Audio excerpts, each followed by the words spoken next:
Assam, Kerala, Puducherry, west Bengal and Tamil Nadu, ఈ 5 రాష్ట్రాల ఎన్నికలు మోదీకి ఏ విధంగా అగ్ని పరీక్ష సార్? అంటే ఇక్కడ మనకు అర్థం కావాల్సింది అంటే 2024 అసెంబ్లీ ఎలక్షన్ల, లోక్సభ ఎలక్షన్ల తర్వాత మీకు హర్యానా గెలిచారు, ఢిల్లీ గెలిచారు, బీహార్ గెలిచారు, మహారాష్ట్ర గెలిచారు. మీరు జాగ్రత్త గమనిస్తే ఒక ఢిల్లీ మిగతా 3 రాష్ట్రాలు బీజేపీ అధికారులు. సో ఇక్కడ ఏవి కూడా బీజేపీ పవర్లో లేని రాష్ట్రాలు కాదు. ఒక్క ఢిల్లీలో ఏమో సో రకరకాల ఫ్యాక్టర్స్, అరవింద్ కేజ్రీవాల్ జైల్లో వేశారు, మనీష్ సిసోడియా జైల్లో వేశారు, ఢిల్లీ పోలీసును విపరీతంగా వాడారు. Delhi police union home ministry కింద ఉంటుంది, లెఫ్టినెంట్ గవర్నర్ను వాడారు. అసలు ఆమ్ ఆద్మీ పార్టీని ఊపిరి సలపకుండా చేశారు, పరిపాలించకుండా చేశారు. అసలు ముఖ్యమంత్రిని లోపలేసి పార్టీని కకావిక్కలు చేశారు, పార్టీలోకి వెళ్ళి నాయకుల్ని లాగేశారు.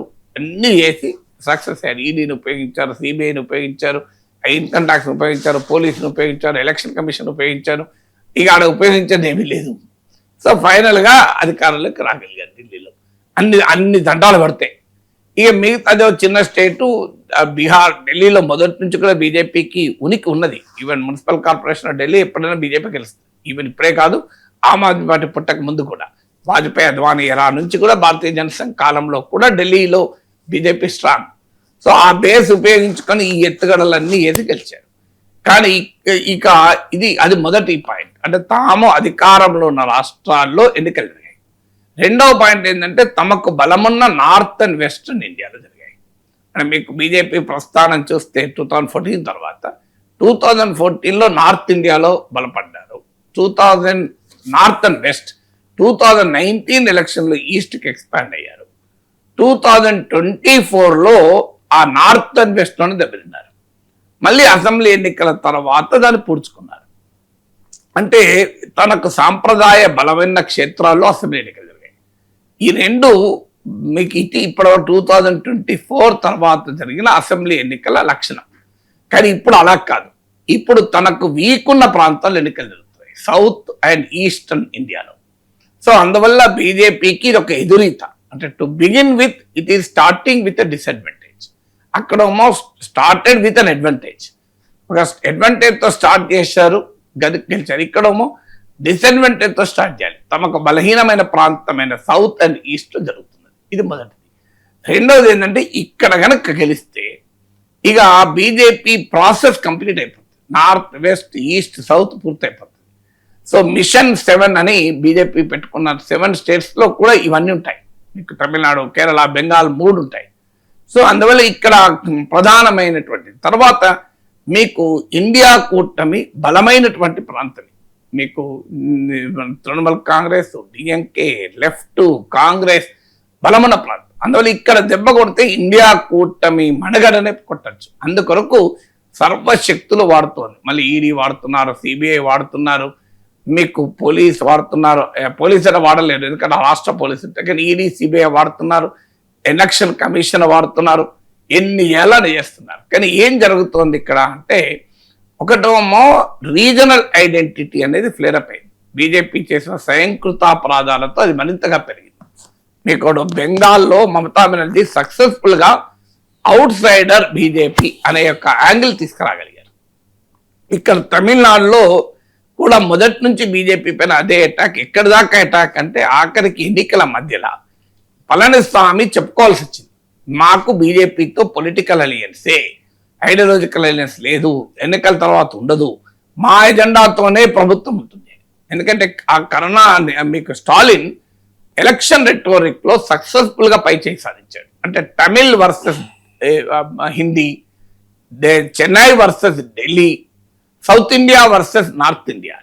అండ్ ఇది ఏ స్థాయిలో దెబ్బ తగిలిందంటే బీజేపీకి చంద్రబాబు నాయుడు కూడా తీసుకెళ్లి ఓడింది ఢిల్లీ కాదు, ఓడింది సౌత్ ఇండియా అని చెప్పి మరో సౌత్ ఇండియన్ లీడర్తో ప్రచారం చేయించుకోవాల్సిన పరిస్థితి. ఎందుకంటే మోడీ చెప్తే, అమిత్ షా చెప్తే నమ్మడు కనుక వాళ్ళు సౌత్ ఇండియాలో ఎవరికి వాళ్ళ బీజేపీ కొట్ట అవరింగ్ లీడర్ లేడు కనుక చంద్రబాబు నాయుడు తీసుకెళ్లి తమిళనాడులో ఇప్పుడు ఏం చెప్పిస్తారు, ఓడింది ఢిల్లీ కాదు, ఓడింది దక్షిణాది అని. అంటే డిఎంకేనే సౌత్ ఇండియాను ఓడించింది అనే ఒక క్యాంపెయిన్ మొదలు పెట్టాల్సిన పరిస్థితికి నెట్టివేయబడింది బీజేపీ. అంత పవర్ఫుల్ గా రెటోరికల్ అడ్వాంటేజ్ అప్పర్ హ్యాండ్ తీసుకున్నాడు స్టాలిన్. సో స్టాలిన్ వేసిన దెబ్బ మామూలుగా లేదు. ఎందుకంటే మీకు ఏడీఎంకేను ఒక రకంగా ఇరకాటంలో పడేశాడు. అంటే Tamil identity, Tamil culture, Tamil language, Dravidian ఇథోస్కు ఏడీఎంకే తిలోదకాలు ఇచ్చింది. బీజేపీకి ఒక జూనియర్ పార్ట్నర్గా మారింది, అంటే బీజేపీకి తోక పార్టీగా మారింది అనేది డిఎంకే ఎస్టాబ్లిష్ చేయడం అనేది ఇప్పుడు ఆ ఎన్డీఏకు ఒక పెద్ద ఛాలెంజ్గా మారిపోయింది. మూడోది ఏంటంటే ఏడీఎంకే బీజేపీ చూస్తే ఒకవైపు ఏమో బీజేపీ 20 అరౌండ్ 20 అండ్ అబౌవ్ సీట్సే పోటీ చేస్తుంది. బీజేపీ వల్ల కొత్తగా ఏడీఎంకే యాడ్ అయ్యేది ఏమీ లేదు పెద్దగా. ఆ ఏడీఎంకే పైన ప్రభావం చూపలేకపోతుంది. అంటే asset, BJP is not an asset to ADMK, కానీ ఏడీఎంకే ఒక లయబిలిటీగా మారిపోయింది బీజేపీ ఈ తమిళ్ అనే అంశం ముందుకు వచ్చే వరకు. అంటే ఒక మిత్రపక్షం సాధారణంగా అసెట్ కావాలి, అట్లీస్ట్ అసెట్ కాకపోయినా లయబిలిటీ కాకూడదు. కానీ తమిళనాడులో ఏమవుతుందంటే ఏడీఎంకే బీజేపీ అసెట్ కాకపోగా లయబిలిటీగా మారిపోయింది. అందుకే పళనిస్వామి ఉక్కిరిబిక్కిరైపోయి ఆ స్టేట్మెంట్ ఇవ్వాల్సి వచ్చింది. నాకు బీజేపీతో సంబంధమే లేదు, ఐడియాలజికల్ కాదు, మా ప్రభుత్వం ఉంటుంది, మా ఎజెండానే ఉంటుంది, ఇది ఏవైనా ఎలక్షన్లకు అలియన్స్ అని కానీ వివరాలు ఇచ్చుకోవాల్సిన కర్మ పట్టింది. సో అందువల్ల మీకు థర్డ్ ఫ్యాక్టర్ ఏమొచ్చిందంటే BJP is become a liability. Asset గా ఉండాల్సిన ఒక మిత్రపక్షం కాస్త లయబిలిటీగా మారింది. ఫోర్త్ ఫ్యాక్టర్ ఏమొచ్చింది అంటే స్ట్రక్చరల్ వీక్నెస్ ఉంది ఎన్డీఏలో. అంటే మీకు ఏడీఎంకేలోమో ఒక పళనిస్వామి మినహా no other towering leader in NDA to campaign. మీకు ఇందుకు భిన్నంగా తమిళనాడులో మీకు స్టాలిన్ లీడరే కాకుండా ఉదయనిధి స్టాలిన్ కూడా ఎమర్జ్ అయ్యాడు. కనిమోజీ నాయక్ ఇమేజ్ ఉన్న నాయకురాలు మీకు రాహుల్ గాంధీ జాయిన్ అయ్యాడు. సో వీళ్ళందరూ వరకు మీకు తమిళనాడులో డిఎంకే పక్షానికోమో లీడర్షిప్ చాలా బలంగా ఉంది, ఎన్డీఏకోమో లీడర్షిప్ బలంగా లేదు. సో ఇది ఫోర్త్ డిఫరెన్స్. ఫిఫ్త్ డిఫరెన్స్ ఏమొచ్చింది అంటే మీకు ఇక్కడ నేను ఇంతకుముందు చెప్పినట్లు ఎన్డీఏలోమో అడిషన్ చేయడం లేదు అసెట్స్. ఒక బీజేపీయే ఉన్నంతలో పెద్దాలై, మిగతా అన్ని చిన్న చిన్న పక్షాలు. సో ఎన్డీఏలోమో ఏడీఎంకే అనే ఒక బిగ్ మెజర్ పార్ట్నర్కు బీజేపీ నుంచి కలిసి రావడం లేదు, నష్టమవుతుంది.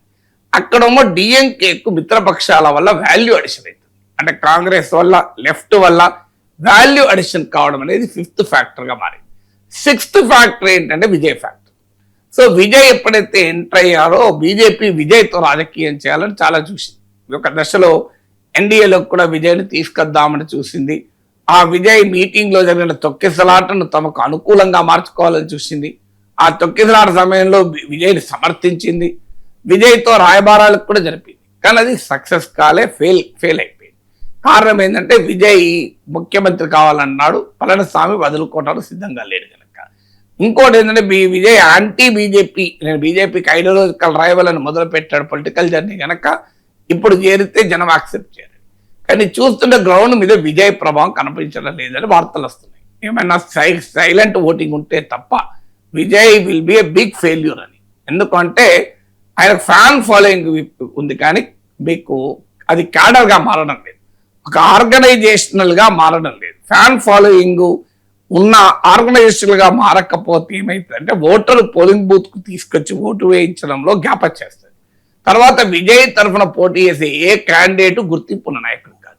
మీరు ఎన్టీ రామారావు పార్టీ పెట్టినప్పుడు చూడండి, మీకు ఎవరైనా కేసీఆర్ పార్టీ పెట్టినప్పుడు చూడండి, మీకు బలమైనటువంటి లీడర్లు అప్పటికే ఉన్న లీడర్లు ఉంటారు. ఎన్టీ రామారావుతో నాదెళ్ల భాస్కర్ రావు తర్వాత విడిపోవచ్చు. ఇలాంటి బలమైన నాయకులు కేసీఆర్ పార్టీ పెట్టినప్పుడు ఎంతమంది ఆల్రెడీ బలమైన నాయకులు బీఆర్ఎస్ చేరారు. అసలు కేసీఆర్ హిమ్సెల్ఫే గుర్తింపు ఉన్న నాయకుడు కదా, కొత్తగా పార్టీ పెట్టలే కదా. సో అందువల్ల ఆ డిఫరెంట్ మీకు విజయ్ దాంట్లో కనబడుతుంది. There is no strong leader Vijay. So ఈ ఫ్యాక్టర్స్ అన్ని కూడా ఇప్పుడు దీనికి తోడుగా కొత్తగా వచ్చింది ఈ 131st కాన్స్టిట్యూషన్ అమెండ్మెంట్. ఇది మహిళా బిల్లు వీగిపోయింది, మహిళలకు అన్యాయం చేశారని చెప్తున్నా గ్రౌండ్ మీద ఏమవుతుంది అంటే ఇది తమిళనాడు సౌత్ ఇండియాకి అన్యాయం చేసిండ్రు అనే సెంటిమెంట్ ఏమో డిఎంకే రగిలిస్తోంది. మహిళలకు అన్యాయం చేశారన్నదేమో ఎన్డీఏ చెప్తోంది. కానీ మీరు గమనించండి, మహిళలకు సెంటిమెంట్ కన్నా south Indian sentiment, Tamil sentiment చాలా పెద్దది. సో కంపారిజన్ ఉండదు. So DMK led alliance, so మీకు సెక్యులర్ ప్రోగ్రెసివ్ అలియన్స్ ఎస్పీ అంటారు అక్కడ ఇండియా కూటమిని, వాళ్ళేమో మీకు తమిళ్ సౌత్ అనే సెంటిమెంట్ రగిలిస్తుంటే ఉమెన్ సెంటిమెంట్ తో రాజకీయం చేయాలని చూస్తున్నారు కదా, అది వెలవెలా పోతుంది. ఎందుకంటే ఉమెన్ సెంటిమెంట్ అంత బలమైన సెంటిమెంట్ కాదు, ఈవెన్ కాస్ట్ సెంటిమెంట్ అంత బలం కూడా కాదు. అందువల్ల ఇది తమిళనాడులో వాస్తవంగా ఎన్డీఏకి అవకాశం ఉంది. ఎందుకంటే డిఎంకే ప్రభుత్వం పట్ల యాంటీ ఇన్కంబెన్సీ ఉంటుంది కనుక స్ట్రేట్ ఫార్వర్డ్ ఎన్డీఏ అధికారంలోకి రావాలి. కానీ ఎన్డీఏకు అధికారంలోకి రావటానికి అవకాశం ఉండి కూడా చేజేతులా చెడగొట్టుకుంటున్న రాష్ట్రం తమిళనాడు. అందువల్ల తమిళనాడులో అధికారంలోకి రాకపోతే ఎన్డీఏ మోడీని తప్పుపట్టలేవు జనరల్గా అక్కడ ఉన్న పరిస్థితుల వల్ల. కానీ ఇక్కడ ఏమవుతుందంటే అవకాశం ఉండి ఏడీఎంకే స్కోప్ ఉండి బీజేపీ చేరికతోనే దెబ్బతినాలి. సో బీజేపీ ఎంట్రీ వల్ల, బీజేపీ వ్యూహాల వల్ల ఆడ ఎన్డీఏ ఓడిపోయే పరిస్థితికి వస్తుంది. లేకపోతే యాంటీ ఇన్కంబెన్సీతో స్ట్రేట్ అవే ఏడీఎంకే వెళ్ళాలి. ఎందుకంటే తమిళనాడు రాజకీయాలు మీరు చూస్తే డిఎంకే ఈ రెండే మారుతుంటాయి. ఇక కేరళలో బీజేపీకి అసలు రికార్డింగ్ లోనే లేదు, ఆడ గెలిచేది లేదు కనుక ఎవరు ఓట్లేరు. ఆడ క్రిస్టియన్ అవుట్ రీచ్ కు ప్రయత్నం చేశారు కానీ అది క్లిక్ అయినట్లేదు. క్రిస్టియన్లు తమ వైపు తిప్పుకున్నాను, ఒకవేళ తిప్పుకున్నా కూడా అదేం పవర్లోకి వచ్చేది లేదు. 2 సీట్లు రావచ్చు. ఇంతవరకు చరిత్రలో కేరళ అసెంబ్లీ ఎన్నికల హిస్టరీలో ఒక్కసారి ఒక్క సీట్ వచ్చింది. వస్తే 2 సీట్లు రావచ్చు, రాకపోవచ్చు, కొద్దిగా ఓటింగ్ పెరిగితే పెరగచ్చు. కానీ ఇన్కాన్సిక్వెన్షియల్ కేరళలో బీజేపీకి స్కోపే లేదు. ఇక బెంగాల్లో ఏం చేశాం, ఈ స్పెషల్ ఇంటెన్సివ్ రివిజన్ సార్ ఒక పెద్ద ఎత్తున ప్రజల్లో చర్చనీయాంశమైంది. ఈ సర్ వల్ల ఏం జరిగింది అంటే ముస్లిం ఓట్లే పోలే, హిందూ ఓట్లు కూడా పోయినాయి. అంటే బంగ్లాదేశ్ నుంచి కేవలం ముస్లింలు రాలే, ఇండియా చొరబడిన వాళ్ళు హిందువులు కూడా మత్వా కమ్యూనిటీ అంటారు. సో వాళ్ళు బంగ్లాదేశ్ బేస్డ్ కమ్యూనిటీ. ఆ మత్వా కమ్యూనిటీ సాధారణంగా బీజేపీ ఓటర్స్. ఎందుకంటే వాళ్ళు ఇతర పక్క ఇస్లామిక్ ఒక ముస్లిం డామినేటెడ్ కంట్రీ నుంచి వచ్చారు కనుక రెఫ్యూజీస్ గా వాళ్ళ సహజ స్వభావమే హిందుత్వానికి అనుకూలంగా ఉంటారు. కానీ ఇప్పుడు ఈ special intensive revision Gyanesh Kumar చేసిన కరసేవ పుణ్యం ఏంటంటే ముస్లిం ఓటర్ల పేర్లే తీయలే, ఈవెన్ మధువా ఓటర్ల పేర్లు తీసేసారు. ముస్లిం ఓటర్లు ఇప్పుడు ఒక ఉదాహరణకు ఇంట్లో ఒక 4 ఓట్లు ఉంటాయి, ఒక ఓటు పోతుంది, 3 ఓట్లు ఉంటాయి. ఈ 3 ఓట్లు పోయినందుకు కోపం పెరిగి ఇంకా గట్టిగా మొత్తం మమతా బెనర్జీకి వేస్తారు. కానీ బీజేపీకి వచ్చే ఓటే కాదది. కానీ ఎప్పుడైతే మధువా ఓటర్లో ఒక ఇంట్లో 4 ఉంటారు, ఓలే 5 ఓటు రాలేదు, మిగతా 3 మేము బీజేపీ ఓటర్లము మమ్మల్ని తీసేయడం ఏంటి అనే కోపంతో ఇప్పుడు బీజేపీకి వ్యతిరేకంగా ఓటు వేసినా ఆశ్చర్యం లేదు తృణమూల్ కాంగ్రెస్. అంటే స్పెషల్ ఇంటెన్సివ్ రివిజన్ డామిట్ కథ అడ్డం తిరిగింది అనే వాతావరణం వస్తుంది. దాంతో పాటు మమతా బెనర్జీ చాలా అక్కడేమో మీకు హోమ్ గ్రౌండ్ లీడర్షిప్ లేదు. మీకు అస్సాం మోడల్ హేమంత్ బిశ్వా శర్మ, సర్వానంద్ సోనోవాళ్లతో అధికారంలోకి వస్తామని ట్రై చేస్తున్నారు. కానీ మమతా బెనర్జీ ఏమో చాలా పవర్ఫుల్ లీడర్. అక్కడేమో మీకు లేకపోతే ఇప్పుడు 3 టర్మ్స్ 2011లో పవర్లోకి వచ్చారు. 15 ఏళ్ల తర్వాత ఎన్నికలంటే 3 సార్లు అధికారంలో ఉన్న తర్వాత అడ్రస్ లేకుండా ఓడిపోవాలి. అసలు స్ట్రేట్ అవే బీజేపీ అధికారంలోకి రావాలి. ఎందుకంటే లాస్ట్ అసెంబ్లీ ఎలక్షన్ లో 77 సీట్స్ వచ్చాయి బీజేపీ, 40% ఓటింగ్ వచ్చింది, మామూలు ఓటింగ్ కాదు. సో కానీ బీజేపీకి అలా తలకిందులు అవుతుంది, మూవింగ్ హెవెన్ అండ్ ఎర్త్, భూమి ఆకాశాలు ఏకం చేస్తుంది. ఎందుకంటే అక్కడ మళ్ళీ బీజేపీ సొంత స్ట్రాటజీస్ వల్లనే దెబ్బతింటుంది. Mamata Banerjee is a powerful campaigner, complete గా బీజేపీ వ్యతిరేక నరేటివ్ బిల్డ్ చేయగలుగుతుంది. అంటే అవుట్ సైడర్లు వచ్చి బెంగాల్ను క్యాప్చర్ చేస్తున్నారు. చూడండి, బెంగాల్ను తమ కాలనీగా మార్చుకుంటారు. ఇప్పుడు లేటెస్ట్ ఆ రకమైన ఇప్పుడు తమిళనాడుకు వచ్చిన అడ్వాంటేజ్ రాకపోవచ్చు ఈ రిజర్వేషన్ బిల్.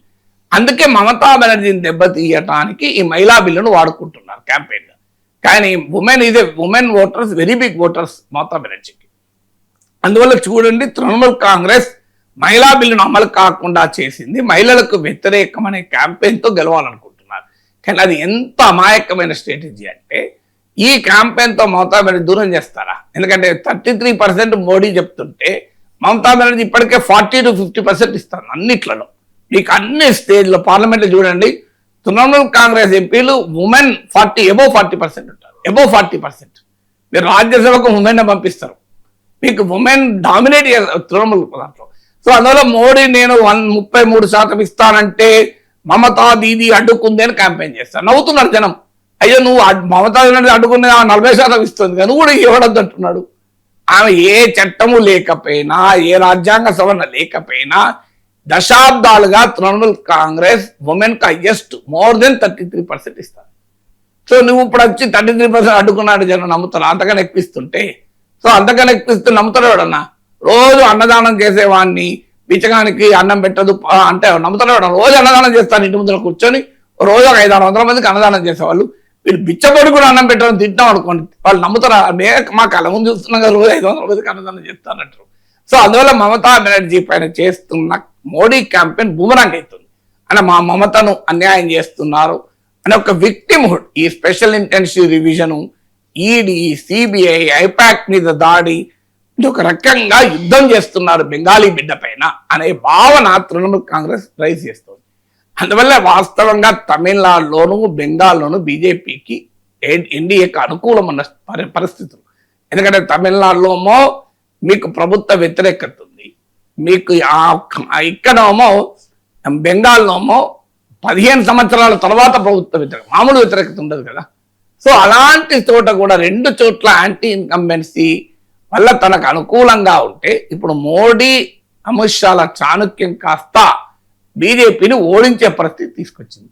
అందుకే ఈ ఓటమి నార్మల్ సిచ్యువేషన్ లో పెద్ద ఇష్యూనే కాదు, ఎందుకంటే బీజేపీకి బలం ఉన్న రాష్ట్రాలు కావు కనుక ఎవరు పట్టించుకోరు. కానీ చేజేతుల మోడీ అమిత్ షా నాయకత్వం అనుసరించిన వ్యూహాల వల్ల బెడిసి కొట్టి ఓడిపోతే ఖచ్చితంగా మోడీకి అది అగ్ని పరీక్షగా మారుతుంది.